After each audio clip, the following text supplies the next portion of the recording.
안녕하십니까. 이번 시간에는 인간공학기사 기출문제 2022년 1회 네 번째 과목이다. 그죠?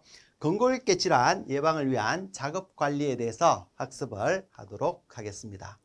먼저 첫 번째 문제인 61번 문제를 한번 봅니다. 작업관리의 문제 해결 방법으로 전문가 집단이 나온다. 그죠? 요게 이제 핵심이 되겠죠.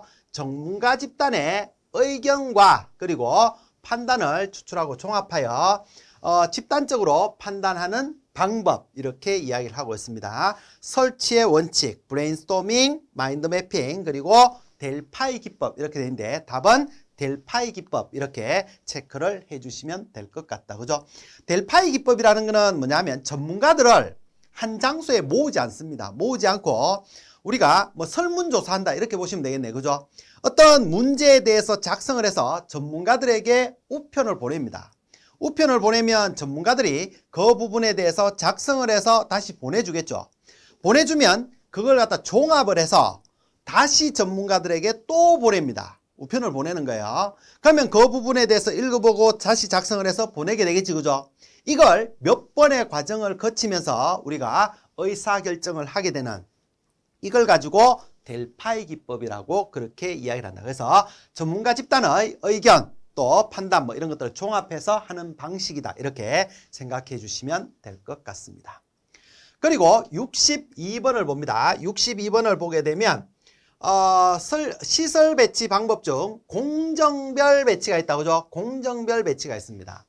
공정별 배치하고 우리가 보셔야 되는 게, 시험 문제가 나오면 항상 공정별 배치하고 이제 또 뭐가 나오느냐면 제품별 배치가 나옵니다. 요 두 개를 비교를 하시면 돼요. 알죠? 제품별 배치가 있습니다. 제품별로 배치하는 방식이다 라고 해서 제품별 배치라고 그렇게 얘기를 하는 거고, 제품별 배치는 요걸 라인 생산이라고 그렇게 얘기를 합니다. 라인으로 연결된 거예요. 라인 생산 방식이라고도 이야기를 한다. 이렇게 생각해 주시면 될 것 같습니다. 그러면 제품별 배치부터 먼저 한번 보게 되면, 제품별 배치는 말 그대로 제품별로, 뭐 예를 들어서 A라는 제품이 있습니다. 뭐 냉장고가 됐던 세탁기가 됐던, 그렇게 보시면 되겠죠. A라는 제품이 있으면 이 제품은 요 공정들을 거쳐서 제품이 만들어집니다. 그죠? 그러면 여기서 흘러가기만 하면 되는 거예요. 그리고 B라는 제품이 있다. 그죠? B라는 제품은 요 공정을 거쳐서 제품이 만들어집니다. 쭉 흘러가서 바로 제품이 나온다. 이렇게 생각하시면 됩니다. 요걸 우리가 제품별 배치, 이렇게 생각하시면 될 것 같네요. 그죠? 거기에 반해서 공정별 배치라는 거는 어떤 것들을 나타내냐면 말 그대로 공정별로, 예를 들어서 우리가 절단 공정이 있죠. 절단 공정이 있으면 절단 공정과 관련되어 있는 기계들이 이렇게 쭉 있겠지. 알죠? 쭉 모아놓고, 또 때에 따라서는 절단했으니까 뭐 예를 들어서 우리가 용접이 있겠죠. 용접과 관련되어 있는 기계들이 쭉 있을 거다. 그죠? 그러면 이렇게 쭉 모아놓고, 그리고 또 뭐 예를 들어서 용접하고 나면 우리가 뭐 예를 들어서 또 그라인더, 뭐 가는 그런 게 있겠지. 그죠? 뭐 어떤 A라는 공정이 있을 겁니다. 그러면 그 공정에 관련되어 있는 우리가 기계라든지 이런 거 쭉 모아놨는, 이걸 우리가 공정별 배치라고 그렇게 얘기를 하는 거예요. 여기에서는 예를 들어서 A라는 제품이 있습니다. A라는 제품은 예를 들어서 첫 번째 절단을 해서, 뭐 예를 들어 절단하고 나면 용접을 하겠지. 그죠? 용접을 하고 다시 용접이 끝나고 나면 다시 절단으로 옵니다. 절단해서, 그리고 뭐 예를 들어서 이 공정을 거쳐서 제품이 만들어진다. 이런 경우가 있겠죠. 때에 따라서는 B 제품 같은 경우에는 예를 들어서 절단을 하고 뭐 용접을 하고 그리고 뭐 이 공정을 거쳐서 나갈 수도 있겠지. 이해되겠죠? 뭐 이렇게 되는 걸 우리가 공정별 배치다. 이렇게 생각해 주시면 될 것 같습니다. 두 개를 조금 비교를 해 주시면 될 것 같네요. 그래서 첫 번째 보면 운반 길이가 짧아진다. 운반 길이가 짧아진다라는 거는 이 공정별 배치 같은 경우는 왔다 갔다 이렇게 할 수가 있죠. 그렇기 때문에 운반 길이가 깁니다. 이거는. 그렇기 때문에 운반 길이가 짧다라는 거는 요거는 제품별 배치를 이야기를 하는 거다. 제품별 배치. 작업 진도의 파악이 용이하다. 여기에서는 흘러가는 과정 중에 있기 때문에 어디에 있구나, 언제쯤 만들어지겠구나, 이게 바로 알 수가 있는 거죠. 그렇지만 여기서는 왔다 갔다 이렇게 하면 공정이 복잡하면 굉장히 복잡해지겠죠. 그렇게 되어 있습니다. 그래서 작업 진도 파악이 용이하다. 이것도 뭐 우리가 제품별 배치에 해당이 될 것이고, 전문적인 작업 지도가 용이하다. 답은 3번이 되겠네요. 그죠? 뭐 용접이면 용접, 절단이면 절단, 이런 작업 지도가 용이하다. 이렇게 생각해 주시면 될 것 같고, 제공품이 적고 생산 길이가 짧아진다. 생산 길이가 짧아진다라는 거는 제품별 배치. 여기서 운반 길이가 짧다 그랬잖아. 그죠? 제품별 배치로 보시고, 그리고 뭐 알 필요는 없습니다만은 제공품이라고 얘기를 하는 거는 뭐냐면, 이거는 제공품은 제품이 만들어지고 있는 과정에 그 물건, 이걸 가지고 우리가 제공품이라고 보시면 됩니다. 여기에서는 제품별 배치에서는 라인으로 쭉 흘러가서 제품이 만들어지기 때문에 어떻게 보면 공정 중에 있는 만들어지고 있는 제품의 개수가 작을 수 있습니다. 그렇지만 여기에서는 복잡하게 이렇게 흘러가잖아. 그죠? 그러다 보니까 당연히 만들어지고 있는 어떤 물건, 제품, 이렇게 보시면 되겠죠. 이런 것들이 많아질 수가 있다. 이렇게 생각해 주시면 될 것 같습니다. 그래서 답은 3번 이렇게 체크를 해 주시면 될 것 같다. 그죠? 그리고 63번을 한번 봅니다. 63번을 보면 동작 경제의 원칙이 있죠. 작업장 배치에 관한 원칙, 볼 수 없는 것은 이렇게 돼 있다. 그죠? 그러면 동작 경제의 원칙이라면 세 가지가 있죠. 우선 세 가지가 있는데 뭐가 있냐면 신체 사용에 관한 원칙, 사용에 관한 원칙이 있고, 작업장 배치의 원칙 그렇게 돼 있고, 또 공구 및 설비, 디자인에 관한 원칙 이렇게 돼 있죠. 알죠? 원칙. 이렇게 해서 동작 경제의 원칙은 세 가지가 있습니다. 요거 구분 조금 해주셔야 되겠죠. 그래서 그렇게 돼 있는데, 우선 여기서는 이제 작업장 배치에 관한 원칙으로 볼 수 없는 것은 이렇게 돼 있다. 그죠? 배치를 얘기를 하는 거 있는 거죠. 배치, 작업장 배치를 얘기를 하는 겁니다. 모든 공구나 재료는 지정된 위치에 있도록 한다. 요거는 지정된 위치를 이야기하니까 배치 이렇게 보시면 되겠죠. 공구의 기능을 공구의 기능을 결합을 한다. 그죠?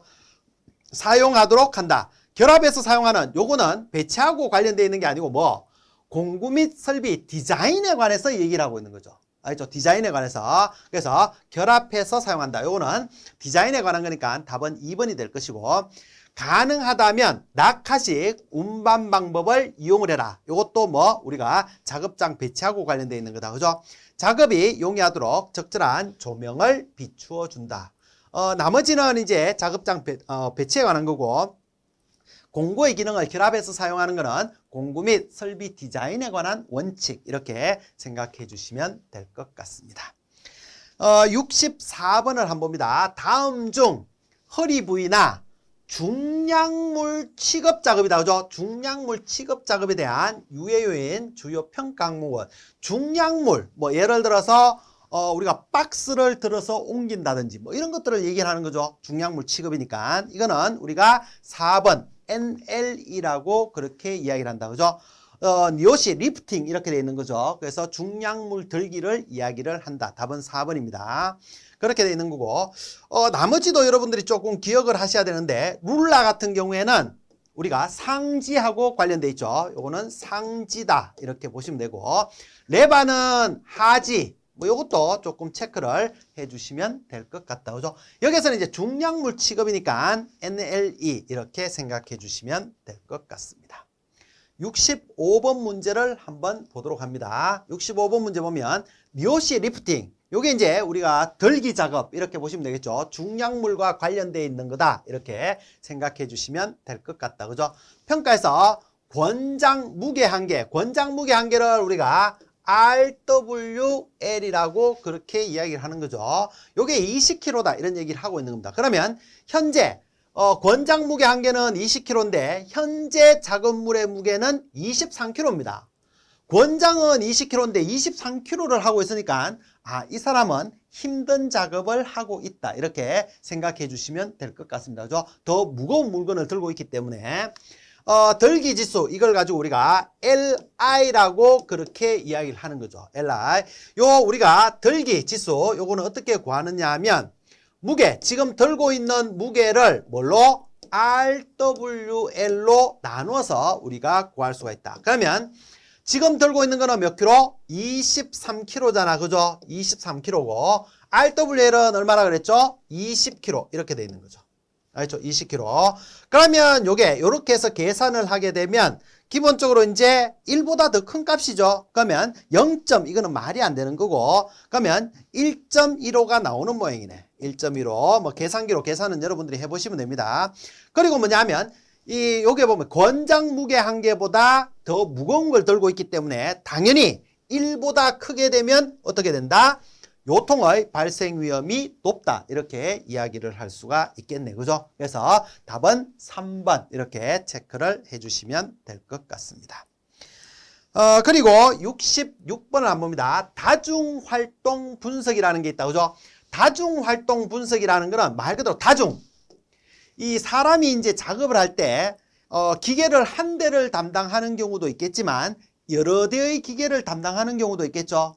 때에 따라서는 이제 한 대의 기계를 가지고 여러 명이 모여서 작업을 할 수도 있을 겁니다. 그렇게 해서 우리가 이런 것들을 다중활동 분석이라고 그렇게 얘기를 하는데 사용 목적과 가장 거리가 먼 것은 이렇게 돼 있네. 그죠? 그러면 요거는 4번부터 한번 봅니다. 보기 4번부터 보면 한 명의 작업자가 담당할 수 있는 기계 대수, 한 명이 몇 대의 기계까지 담당할 수 있느냐, 뭐 이런 것들을 우리가 계산하는 걸 다중활동 분석이라고 그렇게 이야기를 합니다. 그리고 조작업, 조작업이라는 거는 이제 조를 이루어서 뭐 예를 들어서 기계 한 대가 있는데 이 기계를 가지고 여러 명이 조를 이루어서 작업을 할 때 뭐 병원 수술실 같은 경우도 되겠다. 그죠? 환자 한 명 있을 때 여러 어떤 의사들이 또 간호사들이 모여서 이제 작업을 하고 있는 거죠. 그런 어떤 조작업을 편성 또는 개선하여 조작업의 효율성을 향상한다. 기계 혹은 작업자의 유휴 시간을 단축하는 게 목적이다. 이렇게 보시면 됩니다. 작업자의 작업 시간 단축, 작업 시간 단축하고는 상관없습니다. 알겠죠? 여기에서는 이제 유휴 시간을 단축하는 게 가장 큰 목적이다. 이렇게 생각해 주시면 될 것 같습니다. 그래서 먼 것은 이렇게 되어 있으니까 답은 1번 이렇게 체크를 해 주시면 될 것 같습니다. 그리고 67번을 한번 봅니다. 67번에 보면 작업 관리에서 사용되는 우리가 한국산업표준 공정도시기호와 명칭이 잘못 연결된 것은 이렇게 돼 있다. 그죠? 우리가 역삼각형 같은 경우에는 역삼각형은 상당히 불안하죠. 어디로 넘어질지 모르잖아. 그죠? 그래서 요거는 우리가 이동이 아니고 뭘 나타내는 겁니까? 요거는 저장을 나타내고 있는 거다. 저장 중에서도 제품에 대한 저장입니다. 상식적으로 여러분들 생각해 보시기 바랍니다. 우리가 회사가 있는데 회사에서 각 공정을 만들어서 이런 제품이 만들어지겠죠. 제품을 만들어서 이제 창고에 나가기 전까지 창고에 저장을 합니다. 저장을 하는데 만약에 다 만들어진 제품이 팔리지 않고 저장되어 있으면 사장님이 얼마나 불안하겠습니까? 그죠? 불안할 거예요. 그렇다 보니까 어디로 넘어질지 모릅니다. 역삼각형 굉장히 불안하죠. 그래서 이걸 저장, 제품의 저장을 나타내는 것이다. 이렇게 생각해 주시면 될 것 같습니다. 그리고 이제 운반이 이렇게 있다. 그죠? 동그라미로 돼 있네. 기본적으로 우리가 동그라미를 나타낼 적에는 요게 나타내는 게 뭐였죠? 가공입니다. 가공. 요거는 가공을 나타내는데 가공. 그러면 운반은 일반적으로 뭘 나타냅니까? 운반은 화살표로 나타내지. 운반하는 거는. 그러면 2번도 틀렸지 않느냐. 여기서 잘못 연결된 것은 답은 1번입니다. 알겠죠? 2번도 잘못됐지 않느냐. 왜? 화살표로 나타내는 게 운반인데 이렇게 나타낼 수 있는데 요거는 조금 구분해 주시기 바랍니다. 우리가 가공을 일반적으로 동그라미로 나타내는데 요거는 운반을 나타낼 적에는 일반적으로 화살표를 쓰지만 동그라미로 쓸 수도 있다. 그 대신에 가공에 비해서 동그라미가 작아요. 알겠습니까? 가공에 비해서 한 3분의 2 정도 크기 이렇게 보시면 됩니다. 그래서 동그라미, 작은 동그라미로 해서 운반을 나타낼 수도 있다. 이렇게 생각해 주시면 될 것 같다. 그죠? 그리고 이제 네모 같은 경우에는 검사죠. 수량 검사를 나타내는 거고, 요걸 세웠을 때 이제 마름모가 되면 우리가 품질 검사를 나타내는 것이다. 이렇게 생각해 주시면 될 것 같습니다. 그래서 답은 1번 이렇게 봐주시면 될 것 같네요. 그리고 68번을 봅니다. 작업 관리에서 사용되는 기본 문제 해결 절차입니다. 절차. 문제를 해결하기 위한 절차를 나타내는 거죠. 그러면 저 문제를 어떻게 해결을 할 것인가? 알죠? 해결을 할 것인가? 가장 적합한 것은, 그러면 첫 번째 보니까 우선 우리가 앞에 나와 있는 게 대상을 선정을 한다. 대상을 선정을 한다. 그리고 분석 자료를 검토를 한다. 자료를 모으지도 않았는데 분석 자료를 검토하는 거는 맞지 않죠. 이거는 맞지 않겠네. 그죠? 그러면 우선은 우리가 문제를 해결하기 위해서 어떤 문제를 해결할 것인가? 대상을 먼저 선정을 해야지. 알죠? 대상을 먼저 지정을 해야 될 것이고, 그리고 대상에 대해서 기록, 관찰을 해야 될 거 아니에요. 관찰을 하고 분석을 해야 된다. 그죠? 분석을 하고. 그러면 이제 분석을 했으니까 분석 자료를 검토를 하겠죠. 검토하고 나면 개선을 할 것이고, 그러면 개선을 했으니까 개선안에 도입. 그죠? 도입을 해야 되겠죠. 답은 1번이네. 이해되겠죠? 그래서 조금 흐름을 여러분들이 생각해 주시면 쉽게 답을 맞출 수 있는 그런 내용이 될 것 같습니다. 그리고 69번을 한번 봅니다. 다음의 특징을 가지는 표준시간. 표준시간을 측정을 한다. 그죠? 측정법은 이렇게 되어 있습니다. 연속적인 측정 방법으로 스탑워치를 이용하네요. 알죠? 스탑워치. 우리가 스탑워치라면 다 알고 계시죠? 저기 예전에 이제 요즘도 하는지는 모르겠습니다만 100m 달리기나 이런 거 할 때 보면 초재고 이렇게 하잖아. 그죠? 그때 사용하는 스탑워치 이렇게 생각하시면 됩니다. 작업자가 작업을 할 때 각 동작이나 이런 거에 대해서 시간이 얼마나 걸리는지 스탑워치를 가지고 측정을 한다. 이렇게 생각해 주시면 될 것 같습니다. 타이머도 똑같죠? 전자식 타이머, 또 비디오 카메라로 찍을 수도 있겠지. 그죠? 전부 여기에 나와 있는 거는 직접 측정 방법에 대해서 이야기를 하고 있는 거네요. 보니까 사용되면 작업을 실제로 관찰하는 거지. 실제로 작업을 보면서 스탑워치로 시간을 측정하고 있는 거잖아. 그죠? PTS법, 이거는 간접 측정이죠. PTS, 요 시간연구법이네. 답은 2번이 될 것 같고, 표준자료법, 요 1번이나 3번 같은 경우에는 간접 측정을 이야기를 하는 거고, 그리고 시간연구법이나 워커 샘플링은 직접 측정인데, 여기서 스탑워치를 이용하는 것은 시간연구법이죠. 워커 샘플링은 스탑워치를 이용하지 않습니다. 알겠죠?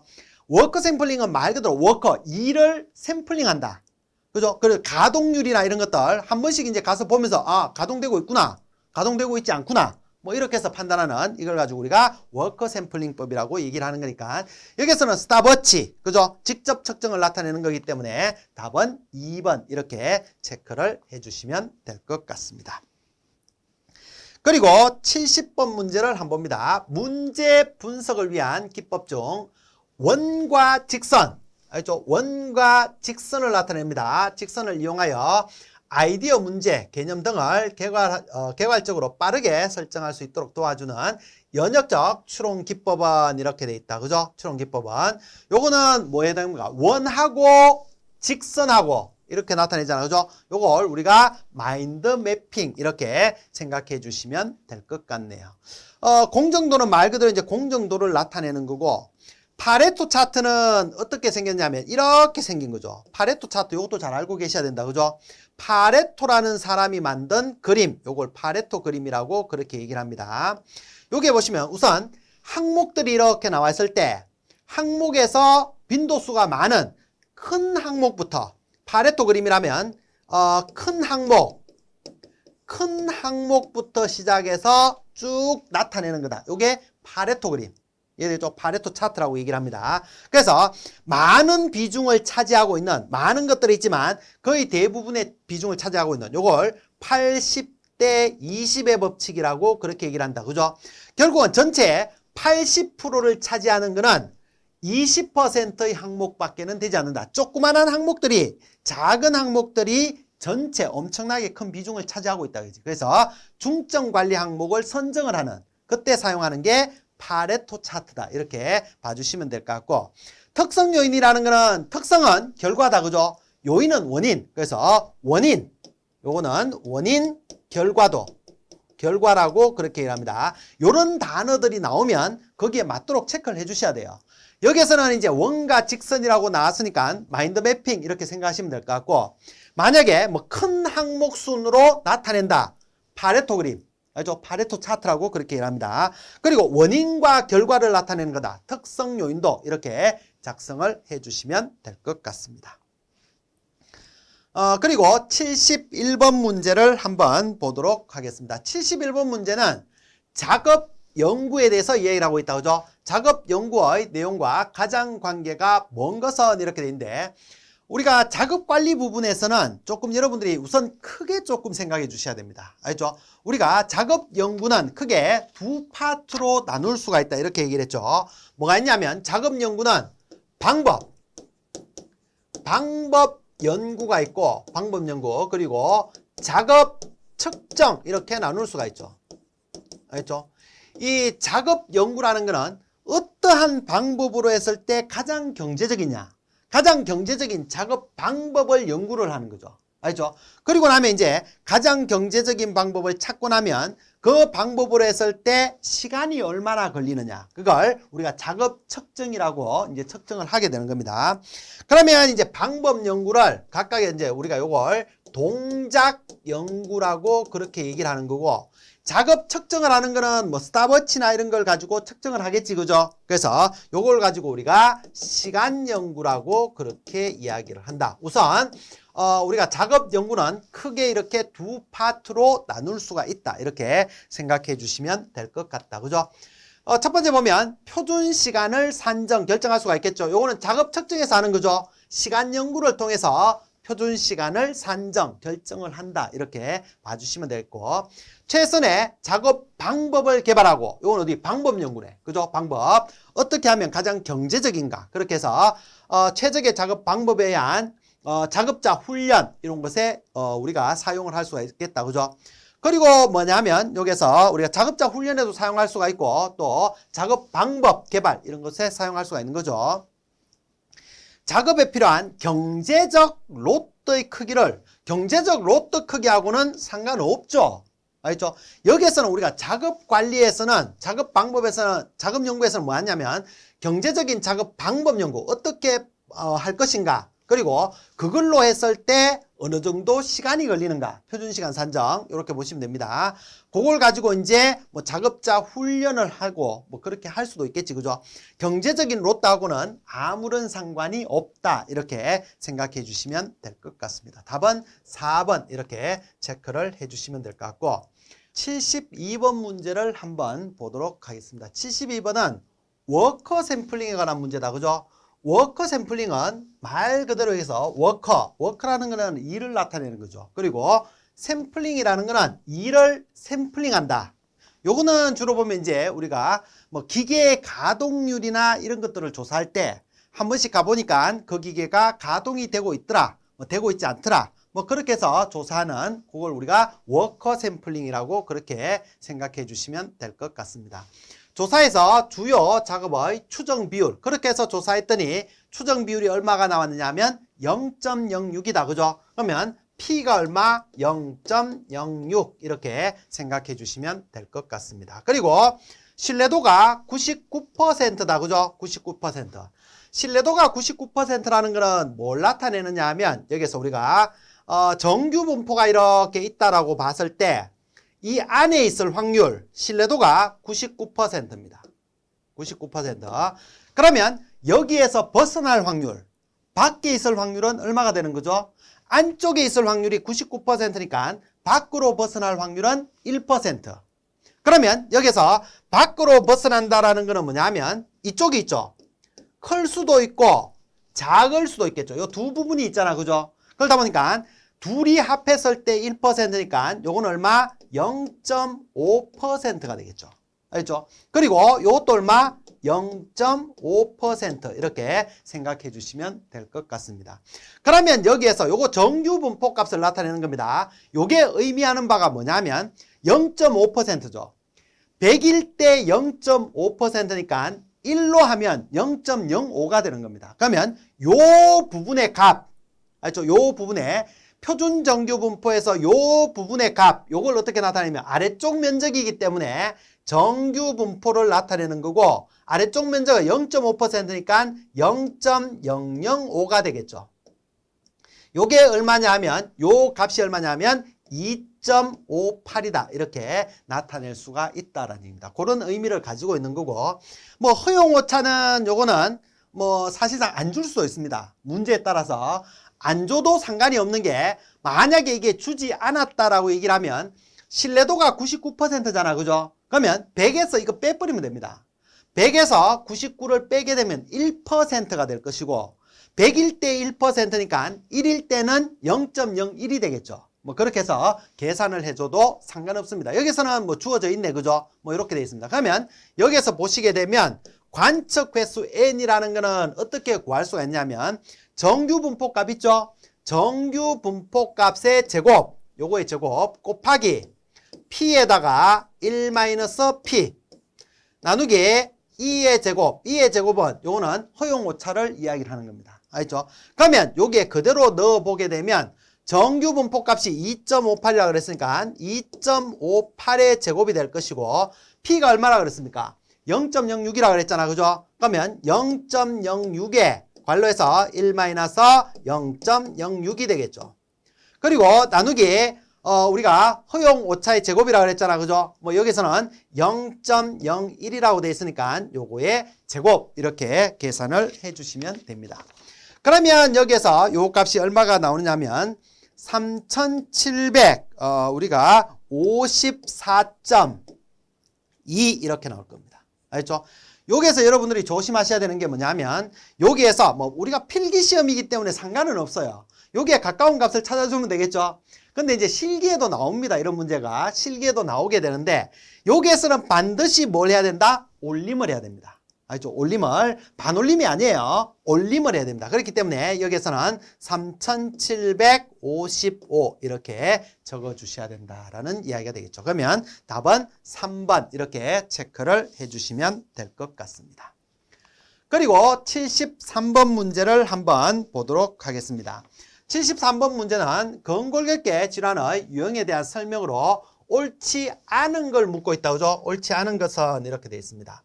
첫 번째 보면 외상과염 이렇게 되어 있는데, 여기에서는 여러분들이 기억하시는 게 뭐냐면, 외상과염이라면 요건 어디? 팔꿈치. 팔꿈치이라면 외상과염 이렇게 들어가 주시면 될 것 같다. 그죠? 그리고 수근관 증후군 이렇게 되어 있는데, 요건 어디? 손목. 알죠? 손목이라면 수근관 증후군. 바로 여러분들이 체크를 할 수 있도록 해 주시기 바랍니다. 특히 팔꿈치 요거는 꼭 알고 있어야 되는 내용이다. 그죠? 뭐 그렇게 되어 있는 거고.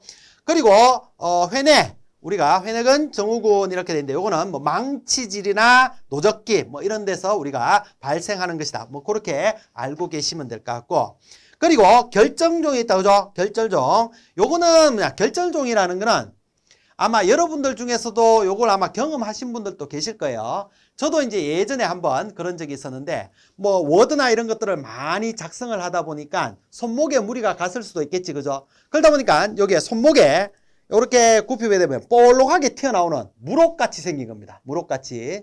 그러다가 이게 생겨 있다가 또 없어져요. 지금 없어졌잖아. 그죠? 뭐 특별한 치료도 안 했는데 없어지기도 합니다. 뭐 그렇게 돼 있는 그걸 우리가 결절종이라고 그렇게 얘기를 합니다. 알죠?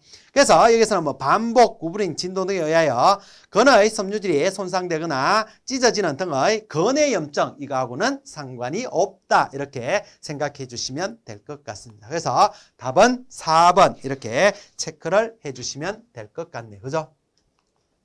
그리고 74번 문제를 한번 보도록 합니다.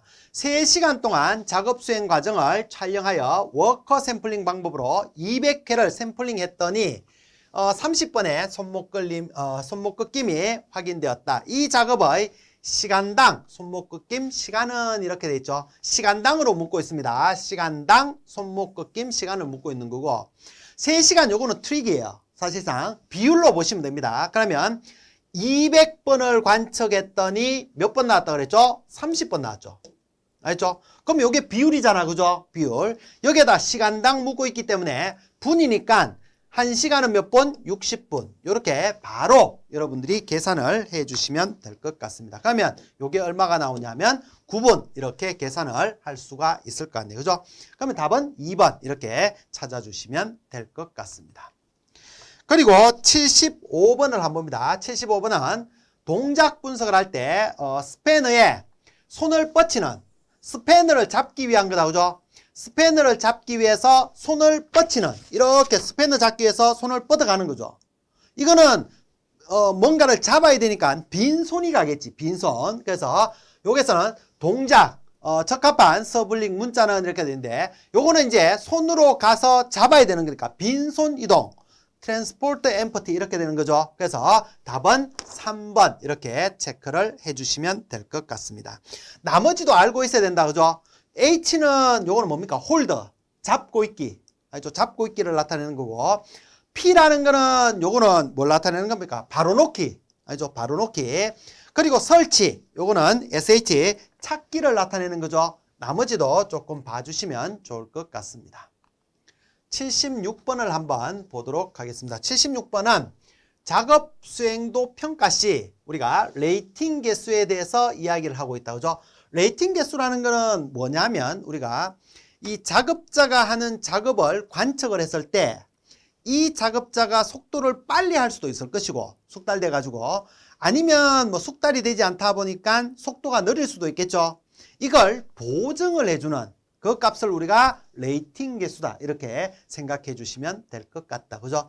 그러면 첫 번째 보면 관측 시간치의 평균값을 레이팅 개수로 보정하여 보통 속도로 변화시켜 준 개념 요걸 표준 시간이 아니고 요거는 정미 시간이죠. 정미 시간. 정미 시간입니다. 우리가 정미 시간 같은 경우에는 정미 시간은 어떻게 구하냐면 관측 시간 평균치에다가 관측 평균 시간에다가 레이팅 개수를 곱해주는 거죠. 레이팅 개수를 곱해서 우리가 구한 게 정미 시간이 되는 거고 표준 시간이라는 거는 뭐냐면 표준 시간은 정미 시간에다가 정미 시간은 순수하게 일을 하는데 걸리는 시간이지. 그죠? 그래서 정미 시간에다가 여유 시간, 일만 할 수는 없죠. 여유가 있어야 되겠죠. 그래서 여유 시간을 합해 놓은 걸 우리가 표준 시간이라고 이야기를 한다. 여기서는 이제 레이팅 개수를 가지고 보통 속도로 변화시켜 준 개념은 정미 시간을 이야기를 하는 것이다. 그래서 틀린 거는 답은 1번 이렇게 체크를 해주시면 될 것 같다. 그죠? 정상 기준 작업 속도를 100%로 보고 100%보다 큰 경우에는 작업을 빠르게 하고 있는 거 맞죠? 뭐 예를 들어서 관측 평균 시간이 10분이었습니다. 여기에다가 우리가 뭐 레이팅 개수가 110이었다. 그러면 여기에다 1.1을 곱해주는 거죠. 그러면 큰 값이 나올 거 아니에요. 그죠? 그래서 레이팅 개수가 100%보다 크다라는 얘기는 우리가 빠르게 작업을 하고 있다라는 얘기고 100%보다 작은 경우에는 우리가 느리게 작업을 하고 있다. 이런 의미를 가지고 있습니다. 레이팅 개수가 125네. 그죠? 인 경우 동작이 매우 숙달된 그렇기 때문에 1보다 큰 값. 레이팅 개수 퍼센트가 125니까 100으로 나눠줘야 되겠죠? 그러면 관측 평균 시간에다가 1.25를 곱해주는데 1보다 큰 값을 곱해준다라는 거는 무슨 얘기? 빨리 작업을 하고 있다. 이런 얘기하고 똑같다 그랬죠. 그래서 이렇게 숙달된 속도, 빨리 작업을 하고 있기 때문에 당연히 필요할 것 같은 작업 속도로 판정할 수 있다. 이렇게 보시면 될 것 같다. 그죠? 속도평가법에서 레이팅 개수는 기준 속도를 실제 속도로 나누어 계산하고 레이팅 시 작업 속도만 고려하므로 적용하기 쉬워 보편적으로 사용이 된다. 그렇게 생각해 주시면 될 것 같습니다. 77번을 한번 보도록 하겠습니다. 77번은 우리가 건강학계 질환 관리 추진팀 내에 보건관리자가 있겠지. 그죠? 보건관리자가 있습니다. 보건관리자의 역할이 옳지 않은 것은 이렇게 되어 있네요. 보니까 건강학계 질환 예방관리 프로그램의 기본 정책을 수립합니다. 보건관리자가 기업체에서 보건관리자가 기본 정책을 수립한다? 아니죠. 기본 정책은 누가 수립합니까? 이거는 회사의 대표, 그죠? 이거는 사장님이 해야 돼요. 사장님. 알죠? 그래서 대표자가 하는 것이다. 이렇게 생각해 주시면 될 것 같다. 그죠? 사업주가 하는 역할이다. 이렇게 봐주시면 되겠고, 나머지는 이제 주기적으로 뭐 작업장, 보건관리자니까 순회하면서 공고율계 질환 유발하는 작업 공정 및 유해 요인을 파악해야 될 것이고, 또 7일 이상 지속되는 증상을 가진 근로자가 있을 경우 지속적인 관찰, 또 전문의 진단 의뢰 등의 필요한 조치를 해야 되겠지, 그죠? 그리고 주기적인 근로자 면담 뭐 이런 것들을 한다, 이렇게 생각해 주시면 될 것 같습니다. 여기에서 정책을 수립하는 것은 누구? 우리가 사업주가 하는 내용이다, 이렇게 생각해 주시면 될 것 같습니다. 그리고 78번을 한번 보도록 하겠습니다. 표준자료법이 있다, 그죠? 우리가 표준자료법이라는 것은 말 그대로 표준자료, 과거의 자료가 있다라는 얘기입니다. 과거의 자료를 이용해서 우리가 표준 시간을 구하는 거죠. 간접 측정 방법이다라고 이야기를 할 수가 있을 거고, 과거의 어떤 자료를 이용하다 보니까 레이팅이 필요 없겠지. 알죠? 필요하다가 아니고 이거 필요 없습니다. 자료를 이용하는 거니까 레이팅 필요 없고, 표준 시간의 정도가 뛰어나다? 그렇지 않죠. 직접 측정하는 게 아니기 때문에 뛰어날 수가 없죠. 알죠? 그렇게 돼 있는 거고, 직접적인 표준 자료 구축 비용이 크다. 그죠? 그래서 이 표준 자료를 만드는데 비용이 많이 들어간다. 답은 3번이 되겠네요. 작업 방법의 변경, 작업 방법이 변경되면 당연히 표준 시간을 설정할 수 없습니다. 다시 해야 되는 거지. 이해되죠? 그렇게 되어 있다. 그래서 답은 3번 이렇게 체크를 해주시면 될 것 같습니다. 그리고 79번 문제를 한번 보도록 합니다. 산업안전보건법령상 근골격계 부담작업이 있다, 그죠? 해당하지 않는 것은 이렇게 되어 있네요. 보니까 하루에 10회 이상 25kg, 10회 25kg, 25회 10kg 이렇게 되어 있는 거죠. 맞는 얘기입니다. 물체를 드는 작업. 그리고 하루에 총 2시간 이상 분당 2회 이상 4.5kg 이상의 물체를 드는 작업. 하루에 총 1시간. 우리가 여기에서 근골격계 부담 작업 중에서 1시간이라고 나와 있는 것은 없습니다. 알죠? 그렇게 돼 있는 거죠. 2시간이죠. 쪼그려 앉는 작업은, 쪼그려 앉기는 2시간 이렇게 보시면 됩니다. 무릎을 굽힌 자세에서 이루어지는 작업. 하루 4시간, 우리가 자료 입력 같은 경우에는 4시간이다. 그죠? 4시간 그렇게 봐주시면 될 것 같습니다. 그리고 80번 문제를 우리가 한번 보도록 하겠습니다. 80번 문제를 보면 근골격계 질환 예방 대책으로 옳지 않은 것은 이렇게 돼 있다. 그죠? 단순 반복, 근골격계 우리가 이런 부담 작업이죠. 단순 반복 작업은 기계를 사용하는 게 좋겠지. 이해되죠? 사람이 반복하면 근골격계 질환이 걸리게 되니까 기계를 이용을 하도록 하고, 또 작업을 순환한다. 그죠? 작업을 순환하면서 이제 우리가 많이 사용하는 근육들을 다른 작업을 함으로 인해서 그 근육을 쉴 수 있도록 해주는 거죠. 그래서 작업을 순환하는 것도 좋은 방법이고, 그리고 작업 방법과 작업 공간을 인간공학적으로 설계하는, 맞는 얘기죠. 작업 속도와 작업 강도를 점진적으로 강화한다. 이거는 뭐 우리가 근로자들이 근골격계 질환 걸리라는 얘기잖아. 그죠? 그래서 답은 4번 이렇게 체크를 해주시면 될 것 같습니다. 문제를 쭉 풀어봤지만 물론 아마 여러분들이 조금 까다로운 문제도 있었을 겁니다. 근데 아마 60점 이상 받는 거는 큰 무리가 없었을 것이고, 그렇기 위해서는 여러분들이 내용적인 부분에 조금 충실하면서 문제를 통해서 응용 부분을 조금 익혀주시면 훨씬 더 많은 점수를 받을 수 있다. 이렇게 생각해 주시면 될 것 같습니다. 이번 시간에는 여기까지 학습을 하도록 하겠습니다. 수고 많이 하셨습니다.